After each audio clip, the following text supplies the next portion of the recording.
அந்த காலத்துல போருக்கு போறதுக்கு முன்னாடி போர்ல ஜெயிக்கிறதுக்காக குலதெய்வம் கோயிலுக்கு போய் சாமியை கும்பிட்டு தான் போருக்கு போவாங்க. அந்த மாதிரி அடுத்த வருஷம் நடக்க போற ஜனநாயக போருக்கு தயாராகிறதுக்கு முன்னாடி நம்ம மக்களை இங்க எல்லாரையும் பார்த்துட்டு போலான்னு வந்திருக்கிறேன்.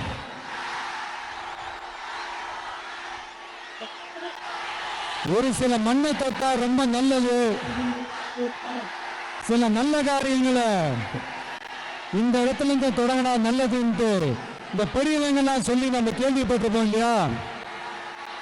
அந்த மாதிரி திருச்சியில தொடங்கின எல்லாமே